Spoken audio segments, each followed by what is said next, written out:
Hello everyone, welcome to Lucky Education. और आज हम देखने वाले हैं कम्युनलिज्म, सेकुलरिज्म एंड डेमोक्रेसी। ये एक बड़ा टॉपिक है, क्लास 12 की political science, politics of India since independence. India वाली जो बुक है आपकी, चैप्टर नंबर 9 रिसेंट डेवलपमेंट्स, इसमें ये टॉपिक है। इससे पहले के जो टॉपिक है मैं ऑलरेडी करा चुका हूँ, तो मैं आपको सजेस्ट करूंगा प्लेलिस्ट में जाकर उन चैप्टर उन टॉपिक्स को देखें, सो दैट आपको क्लियरिटी आ सके अच्छी तरह से।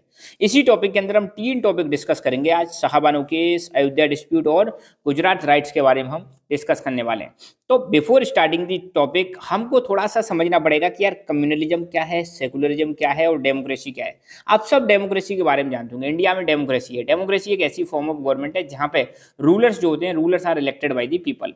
जो जनता होती है वो अपने रूलर्स को इलेक्ट करती है। या डेमोक्रेसी की एक फेमस जो डेफिनेशन है वो आपने सुनी होगी, democracy the form of government by the people, of the people, for the people. Democracy एक ऐसी सरकार है जो लोगों के लिए, लोगों के द्वारा सरकार बनाई जाती है। सेकुलरिज्म एक ऐसा कॉन्सेप्ट है जहां पर स्टेट का खुद का कोई रिलीजन नहीं होता, कंट्री का खुद का कोई रिलीजन नहीं होता, सभी धर्मों को बराबर मान के चला जाता है। कम्युनलिज्म एक ऐसा सिस्टम है जहां पर एक कम्युनिटी अपने आप को डोमिनेट करने की कोशिश करती है ओवर अनदर कम्युनिटीज। तो ये चीज आपको देखने को मिलेगी रिलीजन में, जहां पर एक रिलीजन अपने आप को असर्ट करने की कोशिश कर रहा है या एक कास्ट अपने आप को असर्ट करने की कोशिश कर रही है ओवर अनदर कास्ट और रिलीजन। ये वाला सिस्टम क्या है, कम्युनलिज्म। तो इन सब चीजों के बारे में हम डिस्कस करेंगे।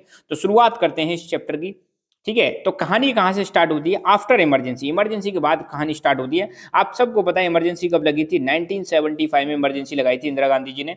ठीक है, इंटरनल डिस्टर्बेंस के नाम पे इमरजेंसी लगाई थी। इमरजेंसी लगाई जाती है आपकी आर्टिकल 352। कौन सी इमरजेंसी लगाई थी? नेशनल इमरजेंसी लगाई थी। और आपको याद रहना चाहिए, इमरजेंसी लगाने की जो पावर है वो प्रेसिडेंट के पास है। ठीक है, तो इमरजेंसी के बाद भारतीय जनसंघ, आप सबको पता है भारतीय जनसंघ एक पार्टी थी, ये मर्ज हो जाती है जनता पार्टी के साथ। और आपको ये भी पता होगा कि 1977 में जब चुनाव हुए थे, 1977 में जब चुनाव हुए थे, इंदिरा गांधी जी की बहुत बुरी हार होती है और 1977 में सरकार बनती है आपकी, मोरारजी देसाई वाली सरकार बनती है 1977 में जनता पार्टी की।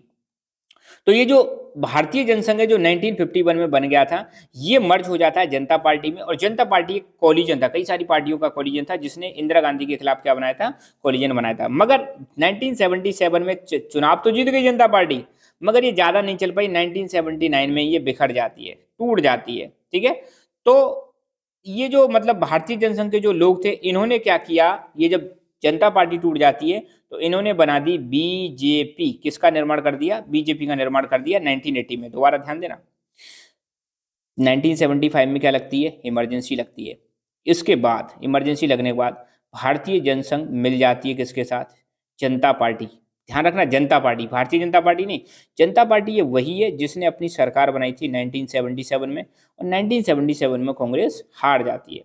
फिर 1979 तक एक सरकार चलती है, बाद में टूट जाती है और जनता पार्टी भी बिखर जाती है। अच्छा, अब जो भारतीय जनसंघ के जो सपोर्टर थे, उन्होंने क्या किया? उन्होंने बना दी भारतीय जनता पार्टी, बीजेपी। ये वाली जो प्रेजेंट में रूल कर रही है, बीजेपी बना दी। ये जो प्रेजेंट वाली बीजेपी है, ये बनी थी 1980 में। ये चीज समझ में आ गई आपको? तो बीजेपी जो आज वाली जो बीजेपी है, जो आज की डेट में रूल कर रही है, एंड जिसको हम बोलते हैं एनडीए की सरकार। एनडीए मतलब एक गठबंधन है जिसमें बीजेपी इसको लीड करती है। तो एनडीए फर्स्ट और NDA second, NDA third, NDA four, ये सब आपने सुना होगा, मैं वीडियो ऑलरेडी ला चुका हूं। तो ये जो बीजेपी है, इसका गठन कब होता है? 1980 में इसका गठन होता है, 1980 में बनती है। शुरू शुरू में बीजेपी ने एक पॉलिसी अपनाई थी, गांधीयन सोशलिज्म। इस आइडियोलॉजी को फॉलो किया था, मगर गांधीयन सोशलिज्म ज्यादा सक्सेसफुल नहीं होता है। और आपको देखने को मिलेगा 1980 और 1984 के इलेक्शन में कुछ खास बीजेपी परफॉर्म कर नहीं पाई थी। तो बीजेपी के बारे में अगर देखें, कुछ बेसिक चीज याद रखना। प्रेजेंट में बीजेपी के हेड हैं जेपी नड्डा। तो बीजेपी के जो प्रेसिडेंट है वो कौन है? जेपी नड्डा। खास बात, लोकसभा में जो हेड है, लीडर ऑफ हाउस है, वो है नरेंद्र मोदी जी। ये भारत के प्रधानमंत्री भी हैं। दूसरी बात, इसके फाउंडर जो हैं ये माने जाते हैं अटल बिहारी वाजपेयी और लाल कृष्ण आडवाणी। ठीक है, फाउंड कब हुआ था? बीजेपी को कब फाउंड किया गया था? 6 अप्रैल 1980 को, 42 साल पहले, 42 ईयर्स एगो इसको फाउंड किया गया था। ये पार्टी जो थी किस में से निकल के आई है? जनता पार्टी में से निकल के आई है। ठीक है, भारतीय जनसंघ आपको पता है, भारतीय जनसंघ इसका मतलब पहली वाली पार्टी है। भारतीय जनसंघ 1951 बनी थी, 1977 तक चलती है। तो भारतीय जनसंघ इसकी पहले वाली पार्टी, ये चीज आप ध्यान रखना। ठीक है, ओके।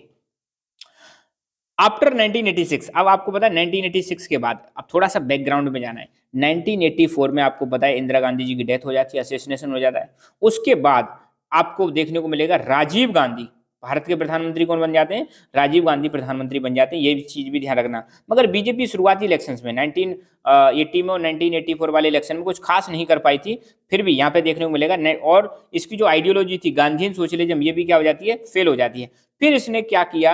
हिंदू नेशनलिस्ट एलिमेंट पर फोकस किया। इन्होंने कहा यार अब पार्टी अभी अच्छा परफॉर्म नहीं कर रही, तो इन्होंने बीजेपी ने अपनी आइडियोलॉजी में क्या डाल दिया? हिंदू नेशनलिस्ट एलिमेंट को डाल दिया। और अब बीजेपी ने एक पॉलिसी अडॉप्ट कर ली है, पॉलिसी ऑफ हिंदुत्व, हिंदुत्व की पॉलिसी को अडॉप्ट कर लिया है। और इसी के नाम पर ये हिंदुओं को क्या करते हैं? मोबिलाइज करते हैं। मोबिलाइज मतलब इकट्ठा करते हैं, मतलब अपनी तरफ लेके आते हैं, यूं समझ लो। हिंदुत्व जो वर्ड है इसका मतलब होता है हिंदूनेस, हिंदू होना, हिंदुत्व का मतलब है। और ये हिंदुत्व जो वर्ड है इसके ओरिजिनेटर माने जाते हैं विनायक दामोदर सावरकर, या इनको हम शॉर्ट में बोलते हैं वीडी सावरकर। ये मतलब हिंदुत्व टर्म इन्होंने दिया था, विनायक दामोदर सावरकर जी ने। ये चाहते थे इंडिया एक हिंदू नेशन हो। ये क्या चाहते थे? इंडिया कैसा देश हो? हिंदू नेशन हो। मगर आप सबको पता है इंडिया जब देश हमारा आजाद हुआ था, हमने संविधान अपनाया था, तो हमने अपनाया कॉन्सेप्ट कौन सा? सेकुलर कॉन्सेप्ट अपनाया कि भारत एक सेकुलर देश रहेगा जहाँ पे हर धर्म के लोग यहाँ पे रहेंगे, कोई धर्म ऊंचा नीचा नहीं रहेगा, सभी धर्मों को इक्वल प्रायोरिटी दी। इवन हमने जो फंडामेंटल राइट्स बनाए, एक फंडामेंटल आपका राइट है right to freedom of religion, जहाँ पे हर रिलीजन को इक्वल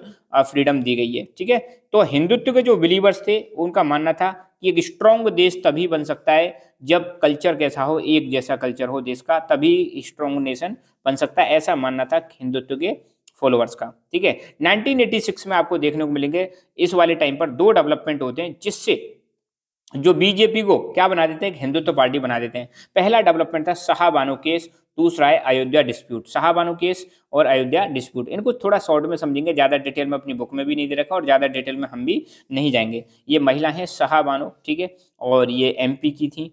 ठीक है, और इनका केस क्या है? इनके पति ने तलाक दे दिया था, इनके पति लॉयर थे। तलाक देने के बाद आपको पता है महिला की ज़िंदगी वैसे ही बहुत ज़्यादा खराब हो जाती है, उनको जीने के लाले पड़ जाते हैं। कई बार ऐसा सिचुएशन देखने को मिलती है, रोजी रोटी ज़्यादा खास होती नहीं है, तो मतलब घर चलाना भी मुश्किल हो जाता है। तो महिला डिमांड कर सकती है अपने पति से कि भाई उसको मेंटेनेंस दिया जाए। मेंटेनेंस का मतलब है उसको घर चलाने के लिए, अपने बच्चों का पालन पोषण करने के लिए कुछ रुपए पैसे मिलने चाहिए। तो यहीं से मतलब शुरुआत होगी शाहबानो केस की। तो फर्स्ट वाज अब बीजेपी कैसे हिंदुत्व पार्टी बनती है, तो पहला क्या दे रखा है? शाहबानो का केस दे रखा है। शाहबानो को केस आता है 1985 में। यहाँ पे एक 62 साल की महिला, 62 ईयर्स ओल्ड महिला, जो डिवोर्स हो जाता है, मुस्लिम वुमेन है, इनका डिवोर्स हो जाता है। इन्होंने एक केस फाइल किया to get maintenance from her former husband, तो अपने पुराने हस्बैंड से मेंटेनेंस लेने के लिए। अब यहाँ पे मेंटेनेंस का मतलब क्या है? इनको मतलब कुछ पैसा मिलता रहे ताकि अपना ये जीवन यापन करते रहें, कर सकें। The supreme court gave decision in her favour, तो सुप्रीम कोर्ट ने डिसीजन जो दिया था इन्हीं के फेवर में दिया। इन्हीं के फेवर में डिसीजन देने का मतलब ये कि उनके पति जो हैं, जो एक लॉयर थे, उनको मतलब इनको पैसा देना ही देना पड़ेगा। अब ऐसा नहीं है डायरेक्ट ये सुप्रीम कोर्ट में गई। अगर इनकी इस केस में आप डेप्थ में जाओगे तो शुरू में ये एक लोकल कोर्ट में गई थी, लोकल कोर्ट के बाद ये हाई कोर्ट में गई थी, और हाई कोर्ट के बाद ये सुप्रीम कोर्ट में गई थी। और हर कोर्ट में फैसला इन्हीं के पक्ष में आता है। किन के पक्ष में आता है? शाहबानो। अब इस चीज से जो है, जो ऑर्थोडॉक्स मुस्लिम थे, जो एकदम कट्टर मुस्लिम थे, वो इससे चिढ़ जाते हैं। वो कह रहे हैं यार ये तो सुप्रीम कोर्ट जो ये कर रहा है, इसने जो फैसला दिया है, ये तो हमारे मुस्लिम पर्सनल लॉ के खिलाफ है। मुस्लिम पर्सनल लॉ क्या कहता है कि तलाक देने के बाद कुछ महीने के बाद पति को पत्नी को कोई पैसा देने की जरूरत नहीं, जबकि सुप्रीम कोर्ट कह रहा है देना पड़ेगा। तो ये तो हमारे लॉ में इंटरफियर कर रहा है। कौन? सुप्रीम कोर्ट इंटरफियर कर रहा है। तो यहाँ पर ये जो लोग हैं ऑर्थोडॉक्स मुस्लिम में जो है चिढ़ जाते हैं। ठीक है, और इसके बाद आपको पता है इलेक्शन भी होने थे, तो यहाँ पर सरकार झुक जाती है। सरकार किसकी थी? ध्यान रखना, राजीव गांधी जी की सरकार थी। तो इन्होंने क्या किया? मुस्लिम्स को खुश करने के लिए, ऐसा माना जाता है, ऐसा कहा जाता है, इन्होंने मतलब पार्लियामेंट में इनकी मेजोरिटी थी, तो एक बिल पास करवा दिया जिसका नाम है Muslim women protection of rights on divorce act 1986, which cancel the supreme court decision.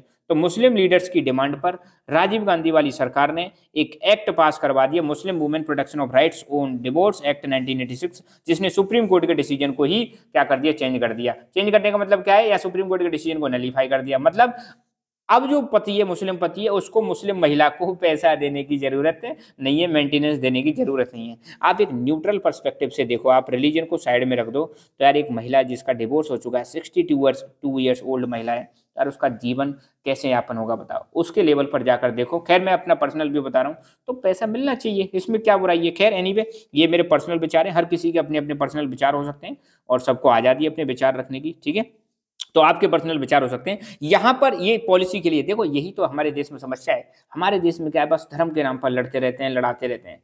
Reality अगर देखें, रैशनली आप अगर सोचें, तो ये सारी चीजें, ह्यूमैनिटी को देखो यार, इंसान को देखो, जो सफर कर रहा है उसको देखो, वो कितनी समस्या झेल रहा है। खैर, ये जो एक्शन है, अब यहाँ पे क्या हुआ, वो महिला को मतलब क्या नहीं मिल रहा है, मेंटेनेंस नहीं मिलेगा। मेंटेनेंस नहीं मिलेगा तो इस चीज का मतलब आपको देखने को मिलेगा, इस चीज को बीजेपी बहुत बुरी तरह से अपोज करती है ना। This action of government was widely criticised and opposed by BJP, many Muslim groups and many women's organisation. इस चीज को हर लोग, हर तरफ से मतलब क्या किया जा रहा है, क्रिटिसाइज किया जा रहा है। कहा जा रहा था कि सरकार ने सिर्फ मुस्लिम लोगों को मतलब अपीज करने के लिए, खुश करने के लिए ये मतलब फैसला लिया है और सुप्रीम कोर्ट के डिसीजन को पलट दिया। तो ये यहाँ पर मतलब जो है आपको देखने को मिलेगा, राजीव गांधी जी की बहुत ज्यादा निंदा की जाती है। ठीक है, तो एक तो ये था सावानो केस, जहां पर बीजेपी इसको जोर शोर से उठाती है।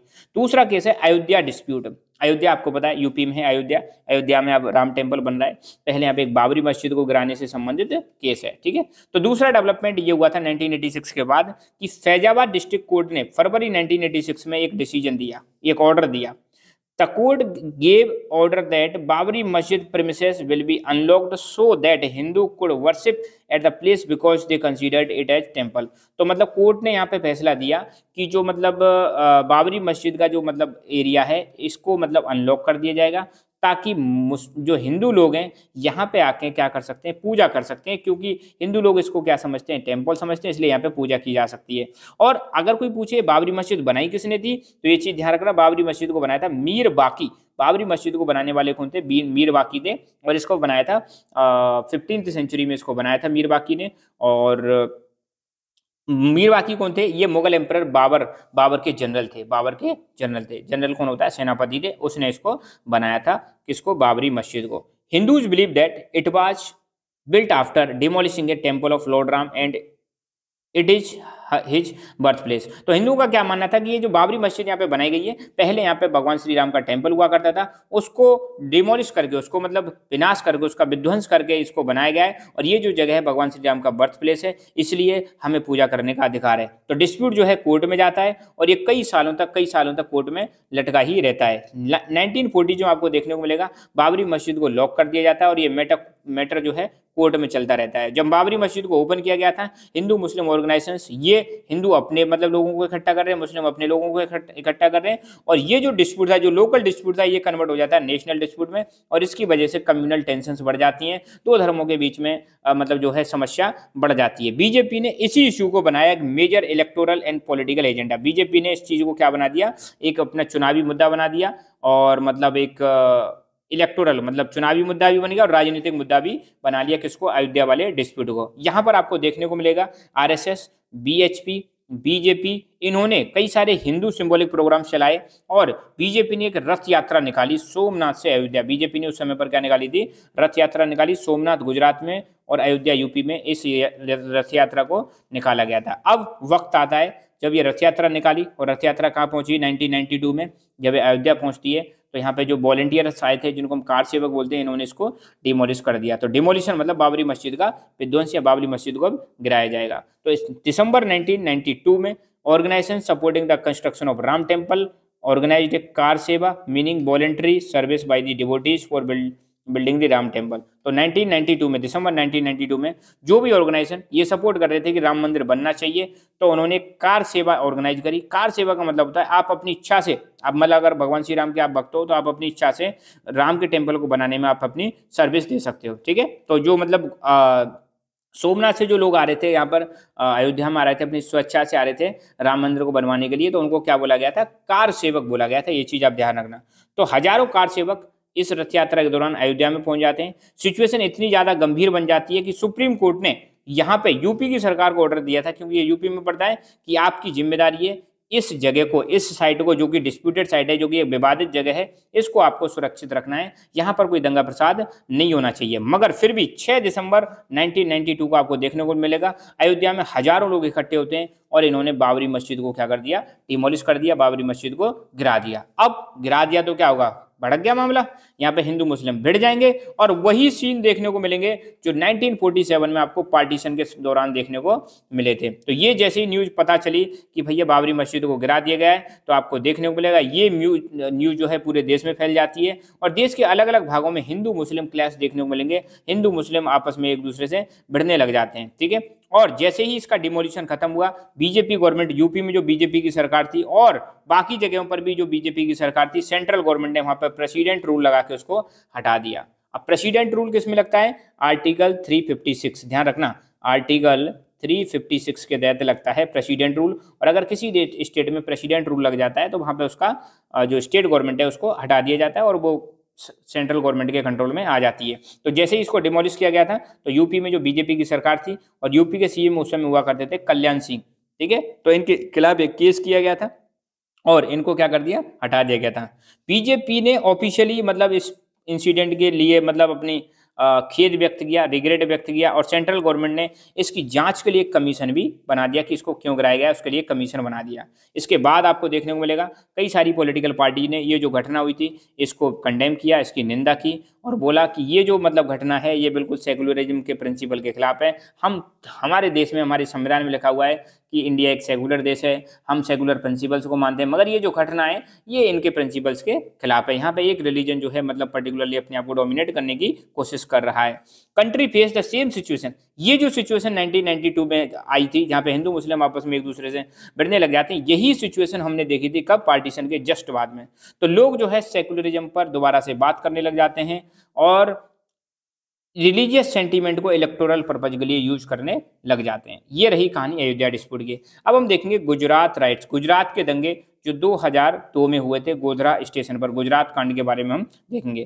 तो फरवरी मार्च का टाइम है 2002 में, बहुत बड़े स्केल पर आपको देखने को मिलेगा गुजरात में जो गोधरा स्टेशन है यहाँ पे वायलेंस देखने को मिलता है, बहुत बड़े लेवल पर यहाँ पे हिंसा देखने को मिलेगी। एक बोगी आ रही थी कार सेवक की, बोगी मतलब होता है ट्रेन का एक डिब्बा आ रहा था कार सेवक का, अयोध्या से लौट रहा था और गोधरा स्टेशन पर क्या किया जाता है, यहाँ पर इस बोगी में आग लगा दी जाती है और इस दौरान 57 पीपल जो हैं मर जाते हैं आग के दौरान।